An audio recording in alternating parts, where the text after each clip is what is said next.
down, good Lord.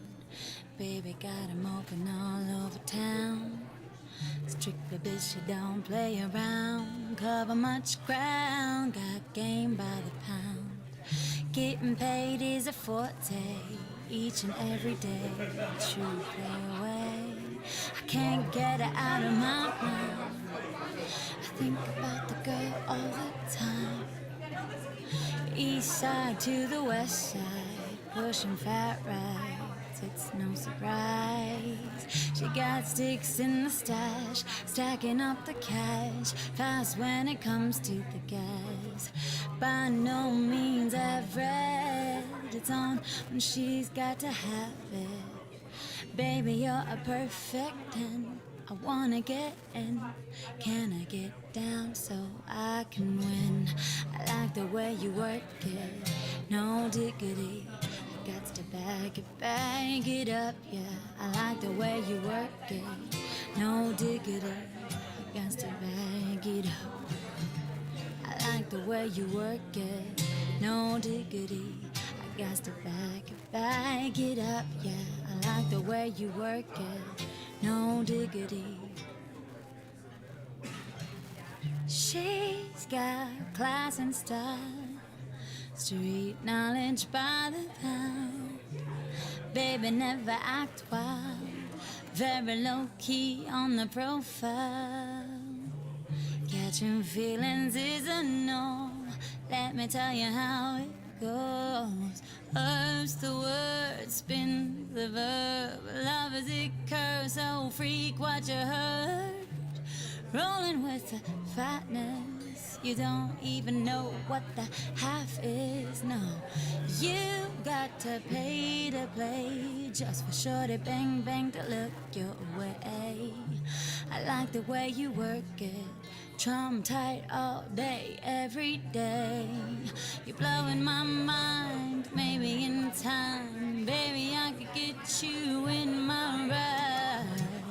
I like the way you work it, no diggity. I got to bag it up, yeah. I like the way you work it, no diggity. Got to bag it up. I like the way you work it, no diggity. I got to bag it up, yeah. I like the way you work it, no diggity. Hey ya, hey ya, hey ya, hey ya, hey ya, that girl looks good. Hey ya, hey ya, hey ya, hey ya. Hey ya, hey ya, hey ya, hey ya, you're my type of girl. Hey ya, hey ya, hey ya. I like the way you work it, no diggity. I like the way you work it, no diggity. I like the way you work it, no diggity. I like the way you work it.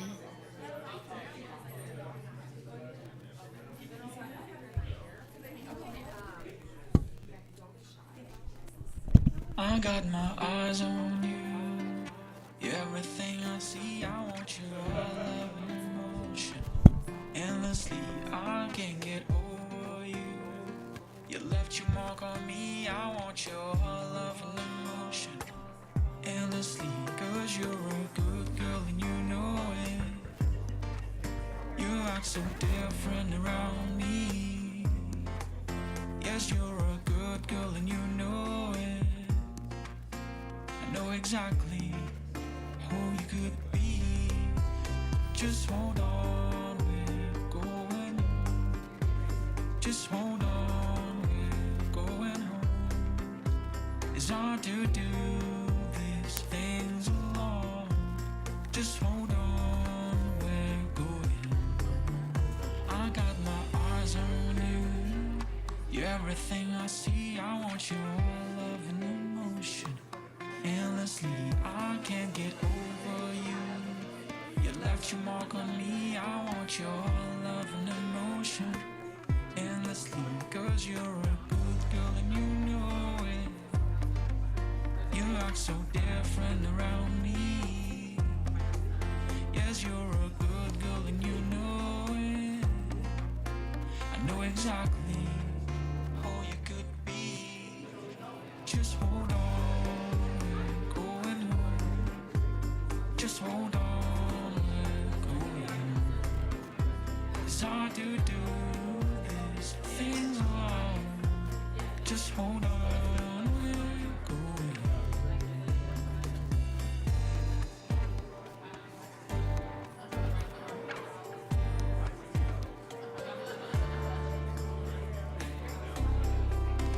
Just hold on, we're going. Just hold on, we're going home. It's hard to do these things alone. Just hold on, we're going. Just hold on, we're going home. Just hold on, we're going home. It's hard to do these things alone. Just hold on, we're going.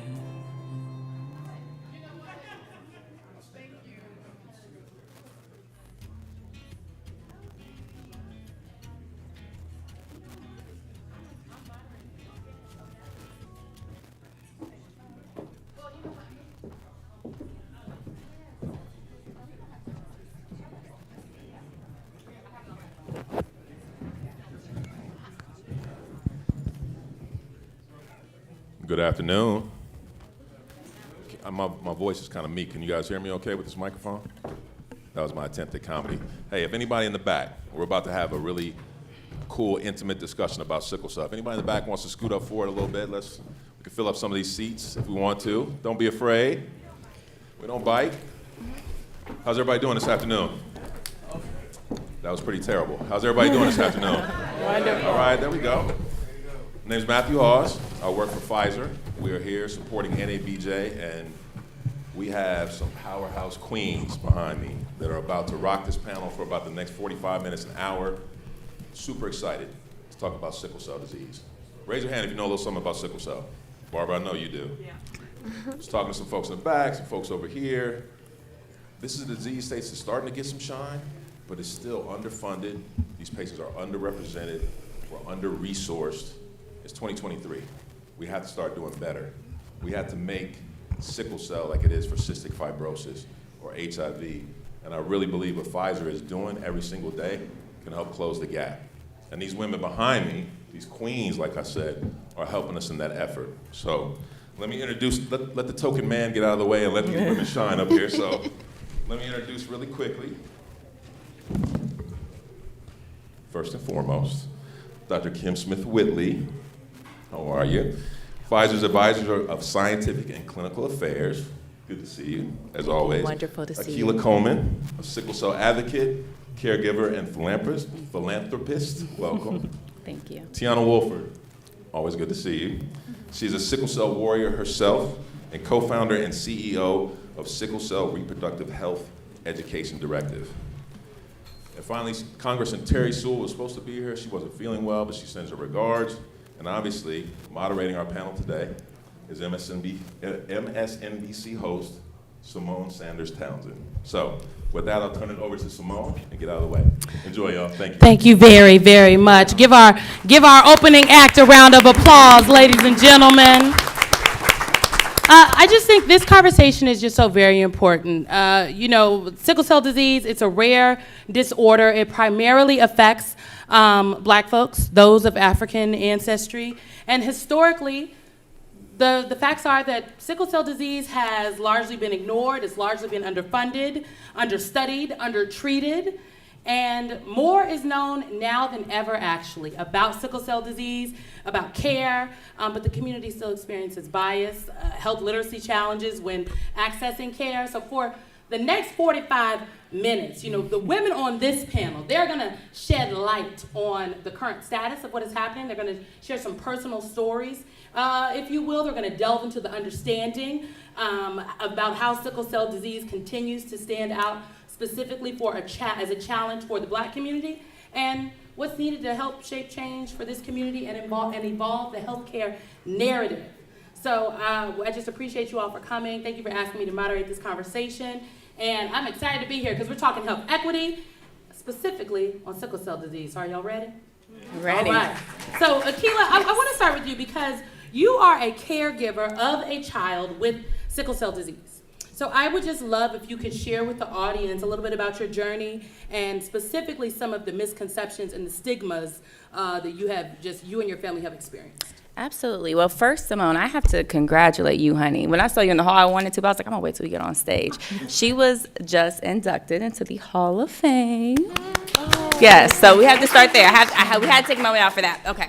Okay, so my daughter has sickle cell disease. She's 5 years old, and we have not been able to escape the misconceptions, the stigmas. For us, a lot of it really just has to do with everything that we do at home. It starts at home, and we really just wanted to come forward and start that conversation and normalize the conversation. And for our daughter, it's about normalizing it for her so that she is not scared to talk to us about what she's experiencing. I'm sorry, I can hear the mic echoing, so if I need to step back, just let me know. Our sickle cell journey is really ongoing, and it's constantly evolving and changing. This isn't a one-size-fits-all. This isn't, what works for one patient works for the other. All the signs and symptoms, you can't always see them, So for her, we really work on her identifying what she's feeling and knowing how to express that for us, and, just finding that right care plan for her. What are some of the challenges that your daughter experiences on a day-to-day basis, if you will? Yeah, absolutely. So she has a lot. She actually has a lot of pretty intense symptoms. She experiences pain in her hands, her toes, her legs, and what we do is this is a big thing in our community. We have to protect the innocence of our Black children. Absolutely have to.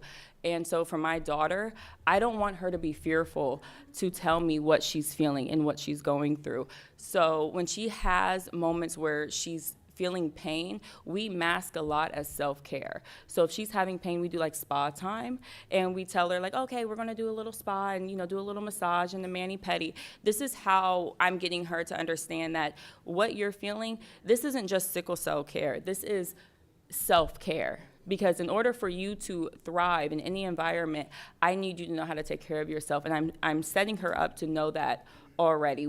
She's starting kindergarten on Monday. Oh, and she's a twin too, so y'all pray for me, please. She's a twin brother, so me and my husband, we need the prayers. But with that, we're teaching her how to even talk to her teacher. And so now she knows what to say to her teacher if she's experiencing pain. And she knows to say, I am in pain, I need you to call my mother. And if they say, oh, well, that can wait till after or whatever, then she knows to say, call my mom right now, I have sickle cell disease. So she's learning to have a voice and own that voice and be confident in it. Sickle cell is not something that we need to be shying away from. We need to empower our community, because if it affects one of us, it affects all of us. If people aren't listening to something that only affects predominantly people of color, specifically Black people, if they're not listening to that conversation, then it really reflects on all of us as a community. So we really need to hone in on that so that we can leverage the playing field and give them a voice, give them a face.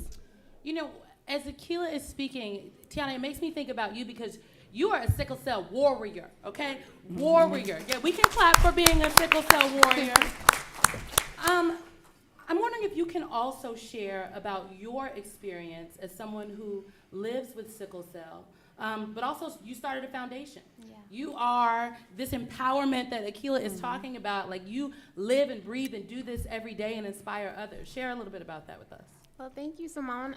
So growing up, I always said that I did relatively well with sickle cell. I felt like it was just a disease about pain. So I always thought that if I wasn't in pain, I was healthy.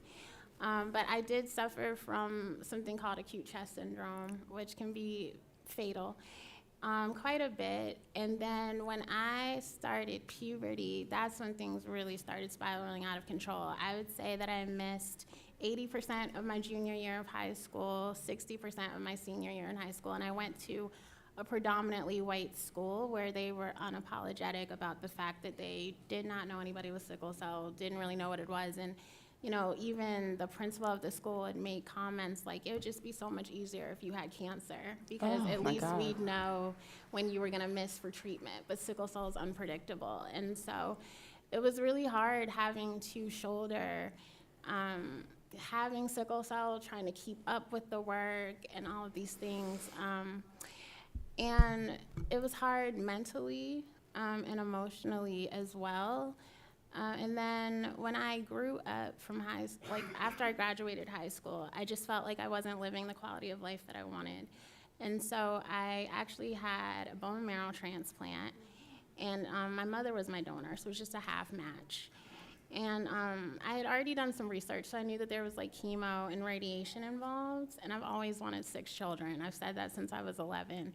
So I went into my consult, and I was like, I just don't want to be infertile. I'll risk everything for a cure, but I don't want to be infertile. And the doctor looked at me and he said, well, with all the complications you've already had, you're probably already infertile. And, nobody had ever spoken to me about a correlation between sickle cell and infertility. So long story short, I went home, I did a Google search, and I was looking up egg freezing, fertility preservation. And when I saw the cost, that's when I started looking into financial resources, and I basically saw a long list of foundations that would give away grants for fertility, but you had to have a diagnosis of cancer. And I remember calling some of these foundations, I know I don't have cancer, but I'm getting chemo and radiation. Maybe we can make an exception. But I ended up saying, like, maybe it's a fair trade-off. If I'm gonna be cured, I can give up the dream of biological children, I'll just adopt. But what happened was I rejected the transplant. So fast forward to now, here I am, I still have sickle cell and I am infertile. And just as I've evolved as an advocate, I realized that it's not a fair trade-off. Like when you're talking about cancer, it's fertility and a cure, but for sickle cell, it's either or. So I decided that, I was talking to Dr. Smith-Whitley about starting an organization where we would give away grants for fertility preservation, because we know now that like disease progression, the ovaries there in Oregon, there are some disease modifying therapies that can impact fertility. So I thought we'd just give away grants for warriors who wanted to preserve their fertility. But Dr. Smith-Whitley and I had a lot of conversations and decided that reproductive, sexual, maternal health in sickle cell has been an untapped area. So we expanded the mission, and we are the first and only organization in the entire world to address things like puberty and menopause, hormones, sex and pregnancy, all of the above. A warrior. A warrior. Now, I intentionally, started off with, my lady warrior advocates here, because Dr. Smith-Whitley, you are what I like to call, people talk about they need allies in the work. I think people need accomplices. We don't need any more allies. Accomplices are people that go down with you. They're there with you. They are also implicated, and you are an ally in this fight. So just talk to us a little bit about, because you are a pediatric, what are you, a hematologist? Okay, so what stands out specifically to you about where we are right now in this moment in terms of treatment care and just the way in which you helped Tiana think bigger about her impact, I think is a lesson that so many people out here can take. Well, as a pediatric hematologist who's dedicated her clinical and research to sickle cell disease, I can say that we have come a long way in this space, but we have so far to go. And sickle cell, as you've heard, is an inherited lifelong condition. It can lead to anemia, organ damage, organ failure, devastating, unpredictable pain, as we've heard from Tiana, and also a shortened lifespan. And despite the fact that the first individual with sickle cell disease in the US was described over 100 years ago, we still don't have a universal cure. We just still don't have enough disease-modifying therapies to improve the quality of life of those living with sickle cell. We just went through an incredible pandemic. And if we've learned anything, we need to understand that it takes a partnership if we're going to make a meaningful difference. So we need not only healthcare providers like me who are sickle cell experts trying to be advocates, also those living with sickle cell, their caregivers, patient advocacy organizations, industry, healthcare systems, government, all working together to focus on providing a better quality of life for those living with sickle cell.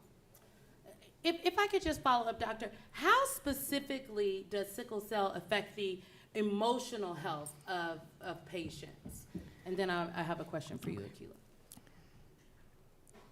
I don't think we can begin to understand the emotional impact of a lifelong condition where the majority of individuals are coming from primarily communities that have been marginalized.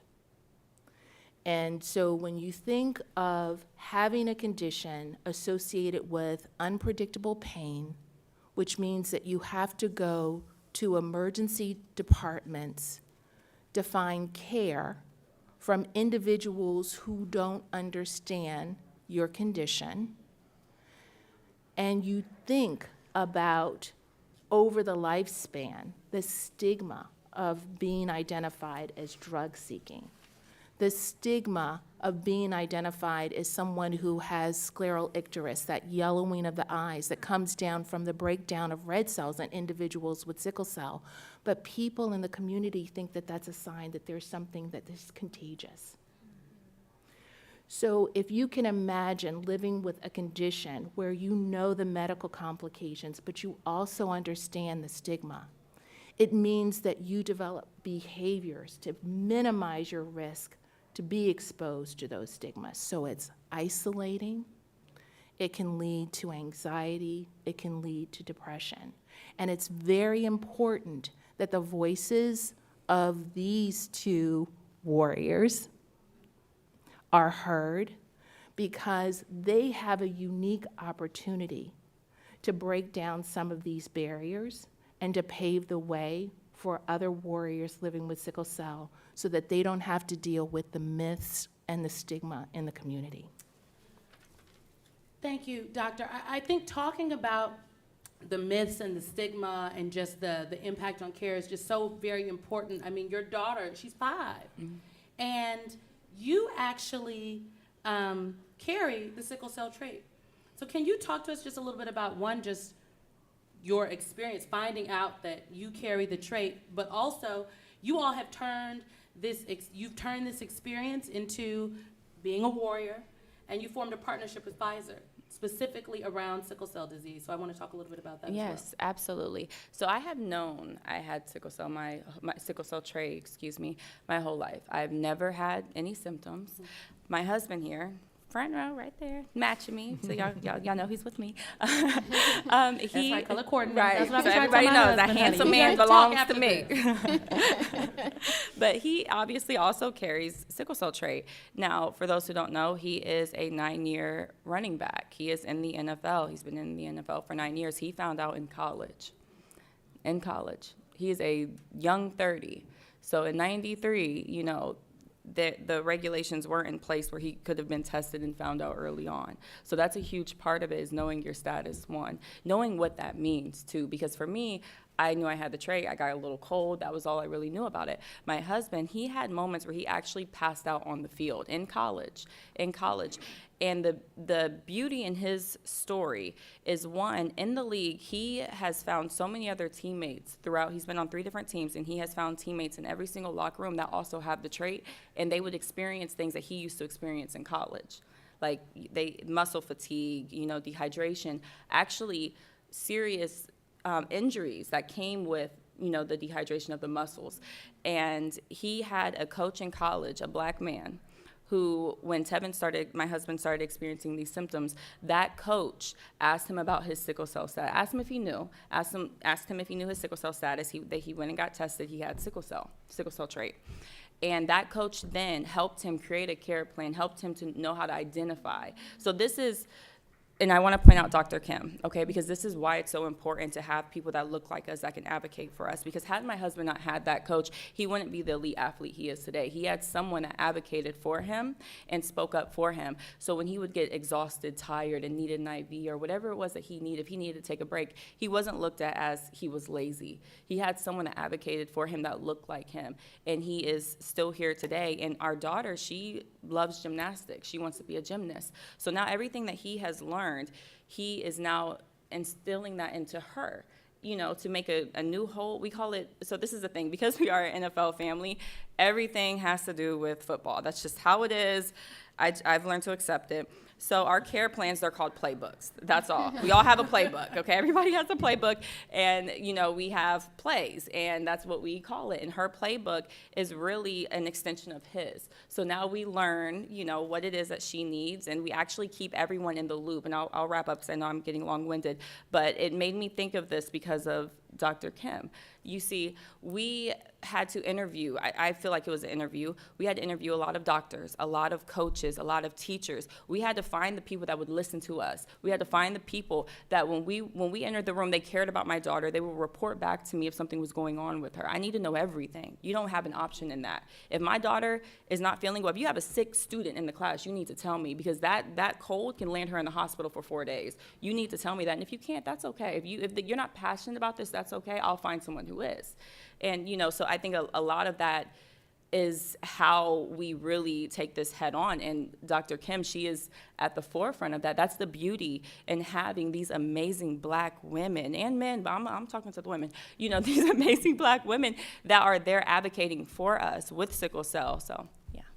So it sounds to me, first of all, we see just the difference in which the experience that your husband had with someone who understood, could identify and cared about and ask questions. Right. And then Tiana, your experience where Right. I'm floored by the Yeah. school saying, I wish it was cancer, because that's it. You know, just the lack of compassion.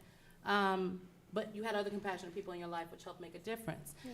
So this partnership with Pfizer in terms of advocating for the sickle cell community, it sounds to me like it's also, the partnership is about education and awareness for those who may not know, because it seems to me that education is half the battle here. Right. Yeah, I just like to say that, yes, education is half the battle here. To have you be able to moderate this session today means the world to us, because we know that sickle cell will have visibility in a context where it's been overlooked in the past. If I can interrupt you, Doctor, I mean, Yeah. I don't know if people don't know this actually, because it's not something I talk about, but now I feel like I should be talking about it. My uncle, his first son, died of sickle cell. Wow. And the experience that my mother would tell me, my uncle and my mother are 16 years apart, but the experience that my mother and my uncle have talked to me about, just with the doctors and going in and people not understanding, and he was young, he was maybe 6 years old. And so it is, and that was eons ago, like I'm 33 years old? That was at least like almost 40 years ago. So it is, but you all didn't know that when you talked to me about this, but I'm just so intrigued with the fact that so many years later, a disease that impacts so many people, disproportionately Black and brown communities, there's just such a gap in coverage, in help. And I think part of that gap is the community that's impacted, just like you said. And to know that we had the capacity to detect individuals living with sickle cell disease and sickle cell trait as newborns for decades. But we did not start newborn screening here in the US until the early 90s. And at that point, it was targeted, so for people of color, and only in certain states. So really universal newborn screening for sickle cell disease really wasn't present until the late 90s, early 2000s. So individuals that were born with sickle cell trait may not ever know that they're living with sickle cell trait, because a letter would come in the mail to a parent to let them know of their child's sickle cell trait status. And that letter may never have gotten to that parent. And with the way that information is stored and carried in the healthcare system, we know that the likelihood that that message of that individual as a newborn having sickle cell trait make it throughout their lifespan is really low.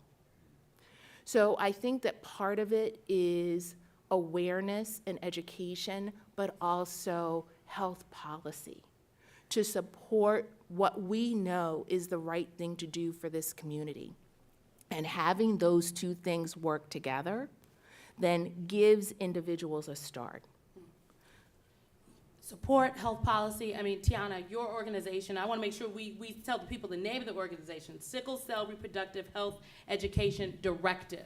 Your organization provides the support, but you also are looking at the legislative front, if you will.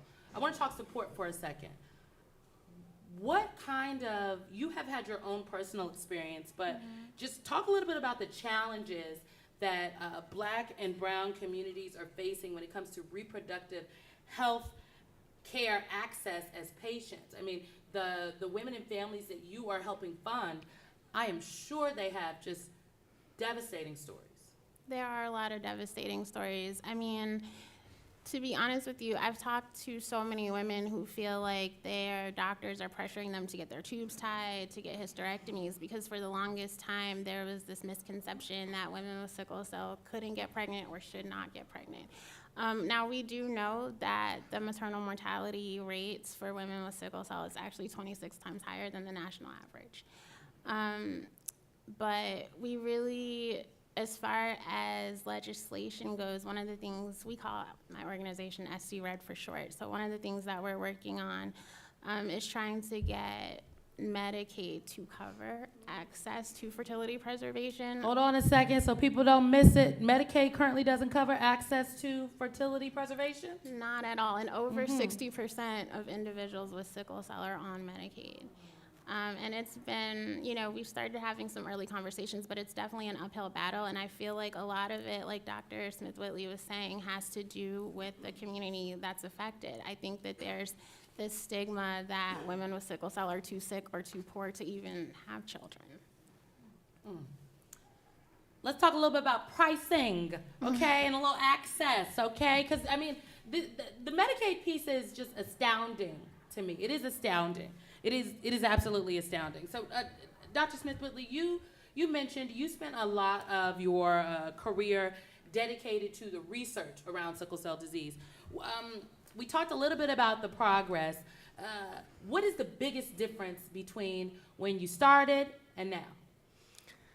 The biggest difference between when I started and now is the power of the patient voice. And I think particularly in communities of color, people look to the physicians, the nurses, the social workers to tell the story. But we know that the true message is in those who are living with sickle cell, those who are providing day-to-day care for those living with sickle cell disease. So I think that one of the things that is very important is by the warrior community opening up their story to us, we now have a better understanding of the medical and the psychological impacts of living with sickle cell disease that we did not have when I started. Yeah, medical research has come a long way. We have 4 medications now that we can use to provide care for those living with sickle cell disease. But you heard that still women with sickle cell disease are more likely to die in childbirth and pregnancy than their African American counterparts, which we know is another community that really is suffering from maternal mortality. And the striking message is when you have good communication between the healthcare providers, between the sickle cell expert and the OBGYN, the mortality rate plummets. So there's certain places in this country where women with sickle cell disease have been pregnant and have really great outcomes. So why is that not available for everyone? How is it that care is still so disparate in 2023 compared to when I came into this community over 30 years ago? Tiana, along those lines then, what is the most, we're talking about access. This is access to the resources for the care that folks who are living with sickle cell disease need. What is the most pressing issue for access, if you will, that legislation can address? Separate from the Medicaid piece, because obviously Medicaid number 1, because that's just crazy to me. What's number 2? Yeah, that's a really good question. I haven't, because I think with my own personal story, I'm really still just stuck on fertility preservation access. I think that, you know, for so long in the sickle cell community, we've really been put in a position where we've just been focused on survival and not a quality of life. And for a lot of us, having children is a part of that quality of life. And there's a big thing going on now where a lot of warriors are considering curative therapies, and just like me, where there's still a lot of chemo that's involved. And like I said, there's some disease-modifying therapies that can maybe impact our fertility. And so I really think that the biggest thing we need to start doing is making sure that individuals with sickle cell disease have equitable access to fertility preservation. Tiana said, there is only a number one right now, okay? She said, I don't know what you heard, but let me reiterate. Akila, what Dr. Smith-Whitley described about people need to advocate for themselves, the communication between the doctor and the families, what Tiana is describing about how her own journey, but also the women and families that she works with, you are modeling that with what you were doing with your daughter. I smiled when you said, I interviewed the doctors. And if it doesn't work, we're gonna find somebody that does. Where did that come from? Did you meet with someone that said, okay, y'all got to make a plan, and these are the kind of questions you need to ask? How did you get the fortitude to know this is how we have to fight and advocate for our daughters? Yes. So it started with realizing, one, we really have to change the course of sickle cell. Collectively, we really have the power to change the entire dynamics of how this disease is looked at. And when me and my husband first came to terms with realizing exactly what our daughter needed, we were actually in San Francisco. My husband played for the San Fran 49ers at the time. And we lived in Silicon Valley, and we went to a hospital that really didn't see much sickle cell. Our daughter she had acute chest syndrome. She was hospitalized. She's been hospitalized a few times. That's when we experienced the most misconceptions ourselves. And it's easy to feel like you're turning into an experiment. I'm sure you know that feeling, And we begged them to call our doctors in Atlanta because that's our home base, and they wouldn't call them. They wanted to figure it out on their own. And so from that, we realized that we needed to stay home-based. We needed to really, our entire lives had to revolve around sickle cell. That was the only way that we could really address this head on. And, us doing this alongside with Pfizer, it's just us showing that we're putting a face to sickle cell. My husband, he's well known in what he does, and people know him when they see him. But my goal is when you see him, you also know he's a father of a daughter with sickle cell disease. Put a face to it. We want to put a face to that. Know that that man, he is strong and powerful, and he is well respected, but he has a daughter. He's fighting for a child with sickle cell disease and for our whole community. It's really a community effort that we have to do this together.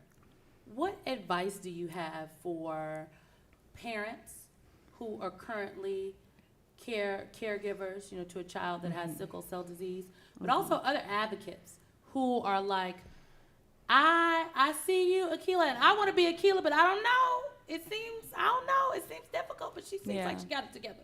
Akila be crying, honey. I'll be at the doctor's office. I might be crying when it's a process, We don't have all the answers, and I am very open and honest about that. Every doctor's office, every time we go to the doctor, I will have a million questions. I have a running list on my phone where I ask a million questions. They test you guys how many times, they draw how much blood.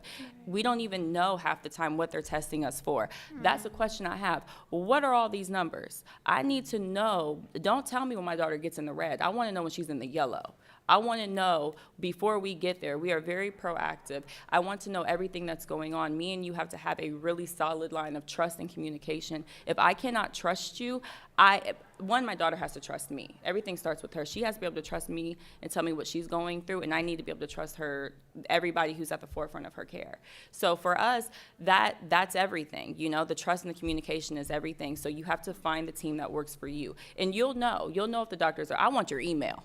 I want your email address. I need to know that you will email me back. I need that. If I have a question, I send her doctor's emails at 2 a.m. You might not get back to me in the morning, but you're going to see that email. I got some questions for you. That's what's important. Really advocating. And honestly, this is completely rogue what I'm about to say, but I felt like when I really got to know Pfizer and I got to see the people behind the scenes, that's when I felt the most moved by it, honestly, because I didn't see someone like Dr. Kim. I wasn't seeing the people behind the scenes. I wasn't seeing the researchers and the scientists. When I seen that, I was like, wow, people actually really do care about sickle cell. Well, how come I want to see more of that? I want to hear what you're working on. Tell me what you've discovered. So that is another piece of it, is to bring that to the forefront, because me and Dr. Kim talked about this on our call. We really have to get that trust back in the medical care system.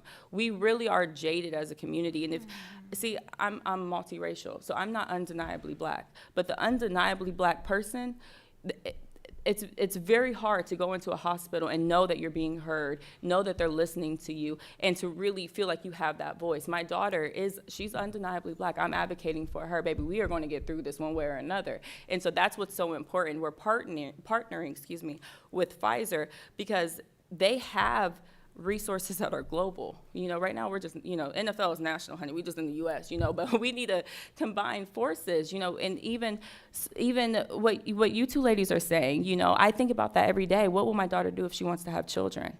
Like she plays with her dolls, and like my eyes will get watery just seeing her like, pretend baby. So that by the time my daughter is ready to have a child, your research will be so advanced that I will be paying homage to you.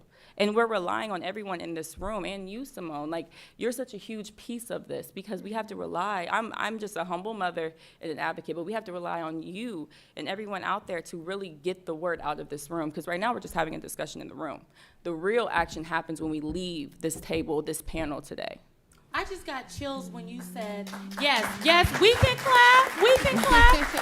I literally just got chills when Akilah looked at you, Tiana, and said, I'm going to be relying on the research that you have done, the work that you have done. Your work is going to make it possible to open up doors for Akilah's daughter and so many other young girls out there. Do you think about that? I do. I literally have caregivers in the community who tell me the same thing, who want me to meet their daughters and tell me, like, they need me to take care of myself because their child needs me. And so that does resonate, and it's not lost upon me that I'm helping the next generation, but I also want to make sure there's a lot of people in my generation who feel forgotten and overlooked, and so I want to make sure that we're here for them as well. I love that. Well, I think you're doing it. I feel Absolutely. it. I feel it viscerally. Okay. So we're going to open it up to some audience questions in a second. I have another question for the panel before we do that. I will note we are taking questions, not soliloquies. Say it with me. We're taking questions, not. We're taking questions, not soliloquies. Okay. We've got some folks in the audience that are going to come around with the mic. Megan has the mic. Megan's gonna hold the mic, and you're gonna ask your question. We went to the Oprah Winfrey School of Q&A. Okay, Oprah never gives her mic up, and neither will Megan. So before we get there, since y'all are formulating your questions, this is to everyone, and Dr. Kim, I'm gonna start with you, and we're gonna go down the line. But what is one thing that folks in this room and on the Zoom, as I like to say, can do to advocate for, help, to be of assistance in this fight for those who are living with sickle cell disease? Increase awareness. Walk out of this room today and talk about the health inequities in the sickle cell space. Sickle cell is still here. It cannot be forgotten. And we need to close the health equity gaps by raising awareness so that the warriors can have their opportunity to have a better quality of life. All right, Dr. Kim. Tiana? Exactly. I could not have said it better. I think that the main thing, like Dr. Smith-Lee was saying, is just to include us. There's a lot of stories about women's health, Black maternal health, healthcare disparities, but I don't always hear sickle cell in that conversation. So I think just inviting us, we're all available to come on your shows, do interviews, whatever you need us to do, but just to increase visibility. I've, longed for the day that sickle cell would be mainstream, so to speak, and I think that we're well on our way. Excellent. Akilah? Yes, ma'am. For me, it's about normalizing that conversation. Let's get uncomfortable to get comfortable. I feel like sickle cell, we need a face to it. We are seeing that we are becoming mainstream, and our stories are mainstream. I say this all the time to our team and even to Pfizer. We didn't choose this, me and you. We didn't choose sickle cell, But everyone in this room, don't make me cry, girl. Everyone in this room, including you, you chose this. You chose to take your time out and to hear us and to listen to us. And I think that alone is all the answer I personally need as a mother, is seeing all the people that care about something that doesn't affect them. You're not about to make me cry either. I'm sorry, girl. Your makeup looks beautiful, so I don't you refuse. cry. I put the setting spray on today. We're going to open it up to some crowd questions. If you have a question, raise your hand and we will come to you. Yes, ma'am, right up here. We're going to bring the mic to you. Let us know your name and your question. She'll hold it. Following instructions, thank you. My name is Tiffany Taylor. I'm excited to be here in this space. I know it's not a soliloquy, but I'm here representing the American Red Cross with our National Sickle Cell Initiative. And so to hear your voices magnified on this topic is huge, and I had to be in this room. So I want to say that first. With all the inequities, as you spoke on earlier, within sickle cell, I specifically have a question related to treatment and medication for sickle cell. As you said, right now we have 4 medications for it, which when we look at other illnesses, that's pretty small in comparison. Is there anything that Pfizer is doing? I know there's a lot of research being done to expand upon the medication available for patients with sickle cell. I'm so glad you asked that question. And first of all, you might not be able to say it, but I can surely say it. Everyone needs to donate blood. Yes. Everyone must donate blood. One of the things that is very compelling about caring for individuals with sickle cell disease is the unpredictability of their complications. We just heard about acute chest syndrome, and sometimes acute chest syndrome can get to the point where an individual living with sickle cell disease needs blood from a donor to make their body strong enough to get healthy from that complication. The more that blood is like their own, because we have proteins that sit on those red cells, right? The more that it's similar, because over a lifetime, an individual living with sickle cell disease may not need 1 or 2, but several, if not many, blood transfusions. And their bodies can recognize that blood from those proteins as being unlike their own. So since sickle cell primarily affects communities of color, it's very important that communities of color answer the call and donate blood. So I know you couldn't say that, but I can surely say that. One of the things I think that is, I just have to talk about my personal story, because somebody would say, well, you were in academic medicine for 30 years. You had the privilege of taking care of thousands of children and young adults with sickle cell disease. What made you go away from that platform? And I moved away from that platform because I became frustrated by the few medications and therapies I have to treat this well-deserving community. And I really was drawn to drug development because I knew that there were people in the space that were not only dedicating 1 medication or 2 medications, but a pipeline of medications to help those living with sickle cell. And I know this audience is aware that with drug development, it's very risky, it's unpredictable. You can start with a molecule that looks beautiful in a test tube that has so much promise, and along the way realize it's not the right choice. So it really takes a company that's committed to getting those molecules over time into clinical trials so that we know that it's safe, that it's impactful and effective, and then we can broaden it to the sickle cell community.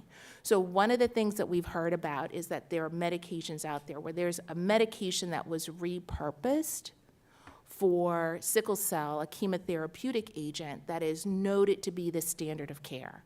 And CMS came out with a statistic that standard of care medication, only 1/3 of children and 1/3 of adults were actually getting it. So we know that making the medications as private industry, prescribing the medications as healthcare providers are part of the issues, but actually getting them to the point that the barriers to getting them to individuals living with sickle cell is a commitment. And you have to bring as many people into the conversation. You've heard over time, it takes a village. It takes more than a village with sickle cell. It's a rare condition here in the US with 100,000 living with sickle cell. Globally, 4.5 million. So I wanted to be part of a bigger solution so that I could make a broader impact. And I'm proud of the fact that there are more in private industry and through government agencies that are starting to be allies for sickle cell. I just have one follow-up to that, because I think we have talked a lot about the experiences and the and access and the barriers, but I think about the financial burden that this has, this places on families who are dealing with this. If Tiana and Akila, if you could both just speak briefly in the experiences from the families that you've worked with, I mean, just your own experience, but also folks that you're helping lead a community of advocates in this space. Yeah, the financial burden.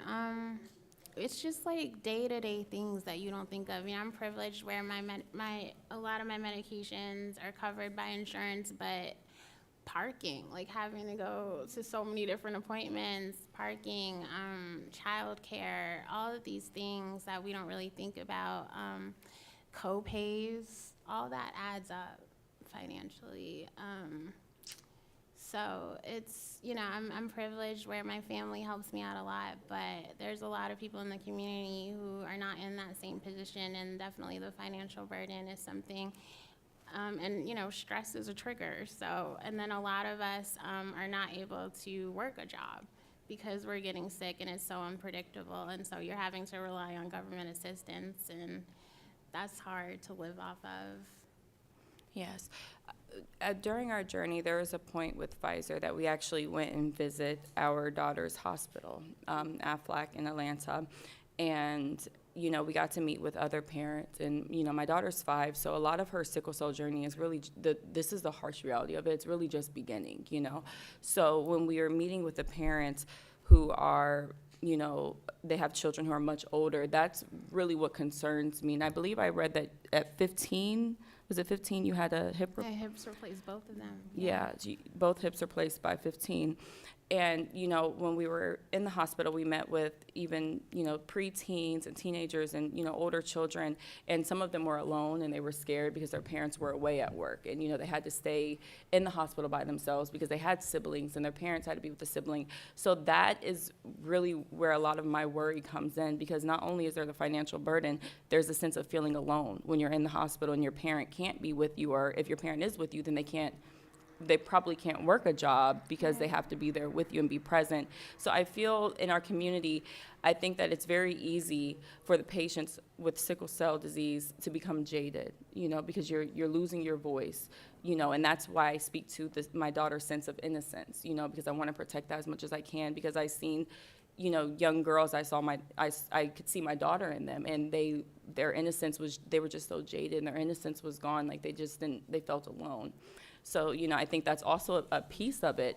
I think that there needs to be more resources even in the hospital. You know, these girls and boys, they need people to lean on as well. Yeah, me as a parent, I know I need to lean on someone, but I'm really concerned with the children dealing with this pain. That pain is described, you know, I don't know. That pain is described as shards of glass going through your veins. I can't imagine a child going through that over and over and over again and not having a support system beside that hospital bed. We're fortunate to where we're able to be, for the most part, that's why we stay in Atlanta. My husband, he's away at work and I'm alone with the kids in Atlanta. And, you know, there were times where he was supposed to go off to camp, and I kid you not, he's beside her hospital bed doing his training, taking his meeting. He has like this Wade vest and he's doing like little push-ups beside her bed. And it's like, yeah, like it's inspirational and everything, but it's also like, it's very hard. You know, it can kind of start to jade you a little bit, because you really have to trust everyone in that sickle cell community. We have to trust our medical staff. I mean, not just the doctors, the nurses, everyone who comes in contact with you. You have to be able to trust them. So I think that the financial burden is one aspect, but there's so many others that is kind of like it's like a ripple effect. Mm-hmm. Thank you. We have time for about one more audience question. Yes, ma'am. We will come to you. So Tiana, I want to know more about your organization. How many women have you helped? These are grants that you're giving out, by the way, right? So we actually have not started giving away grants yet. So just reproductive, sexual, maternal health, it's really, like I said, been an untapped area. So we really started a lot with like education and support. Like Akila was saying, just trying to normalize these conversations. So we have like a course on preconception and pregnancy. We're currently working on a reproductive life manual because you know, a lot of providers will say to me, like, I'm really focused on their pain, I'm focused on their fatigue, and they're not really talking about reproductive health. So what we're trying to do is to empower the warriors to prioritize reproductive health. So we're coming up with this manual, literally from puberty to menopause, that has checklists and like what to talk to your doctor about, what to talk to your partner about. And we have done like these fireside chats. We talk a lot about women's health, but there's things that men in the community go through as well, like things with priapism, like long, painful erections that's really embarrassing for them. And so really just making sure that we like normalize the conversations, that we educate, and that we empower them to take their reproductive health seriously. But one of the things that I have not been able to do yet is launch our fertility preservation grant program. So I am hoping to get that grant program off, where we will be able to provide grants that will cover like fertility preservation, eventually IVF and surrogacy. And we've been, you know, like Live Strong Foundation, they do that for cancer. And so it's something that we're trying to duplicate in sickle cell and trying to partner with like different fertility clinics around the country. And I'm the medical reporter at the NBC station in Providence, Rhode Island. So I do several sickle cell stories a year. Plus, I preach about blood donations. I'm a platelet donor, a whole blood donor. I give whatever I can give. Yay. And you can give platelets every 2 weeks, by the way. Shameless plug for all of this. What can you do, and I don't know if Akila, you brought it up, or somebody brought it up about the co-pays. And many of these patients, and I've talked to many of these patients and families, they can't afford to pay for the parking and the co-pays. And it just makes it more difficult. So what can we do to close that gap?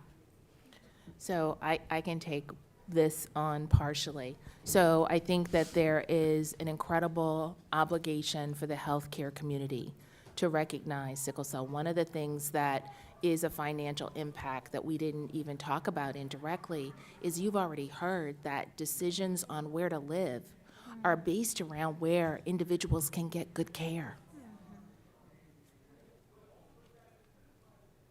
So people have very few cities that they can go to for college, and then when they get jobs, imagine what it's like to travel. So those types of challenges have got to be met by healthcare systems and by private industry. And I think by increasing awareness so that there are hospitals that welcome individuals living with sickle cell disease and then provide services in a way that they can actually do what I'm asking them to do. When they come to clinic, and that's my opportunity to educate, how sad is it if I can't build a structure around them so that then when they leave that 1 hour, 2 hour appointment with me, that they're covered for the 4 months before they come back to see me again.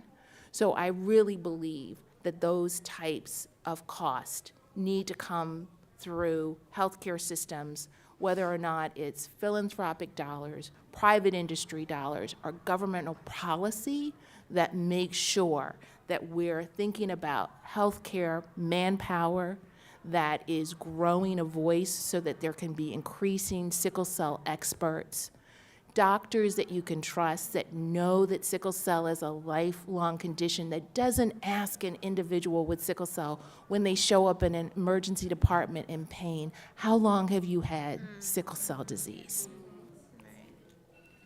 So these are the kinds of things that we should be able to overcome. And I read your articles, and I thank you for all of the visibility that you've given to what you believe is going to be the best thing, and that's partnerships to get full awareness and really funding and resources for sickle cell. So thank you. By the way, Rhode Island Hospital and Hasbro are amazing in treating sickle cell disease in Rhode Island. This has been, I think this conversation panel was titled Turning Conversation into Action. And I feel like that is what we have done on this panel. We've discussed a number of the health disparities that exist specifically within the Black community for those who are living with and the families that are impacted by sickle cell disease. And I just want you to give this illustrious panel a round of applause. Akilah Coleman, Tiana Wolford, and Dr. Kim Smith-Whitley. Thank you all for your time, your voice, and your talents. Keep that applause going for Mr. Matthew Halls, okay? Our lovely opening act, the Pfizer Senior Director. And we hope, thank you for taking, you all out there, for taking the time to join us on this panel today.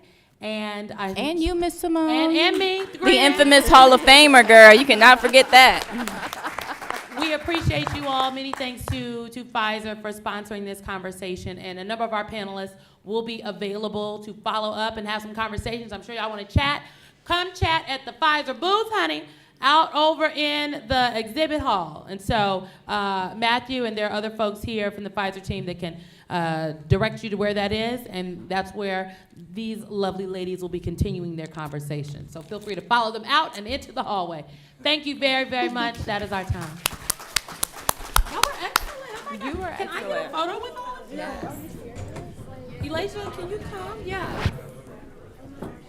Y'all were so great. Oh my God. Come up here. No, y'all were good. Oh, you never know me. Oh, I love y'all. Okay, we're going to angle this way because I'm all about the good photo, honey. Elijah, you got to come right here. Yeah. We got to just come together. Y'all come up. Yeah. Oh, yeah. Curl your around. Yeah. Oh, we'll let, I can get right here. 4 o'clock on Friday. Not DEI, but actually, it was a nightmare. So, you have been Seems you cannot be replaced, and I am the one who will stay. In this world, it's just ours. You know it's not the same as it was. In this world, it's just ours. You know it's not the same. Answer the phone. Hurry, you're no good alone. Why are you sitting at home on the floor? What kind of bill are you on? Ringing the bell and nobody's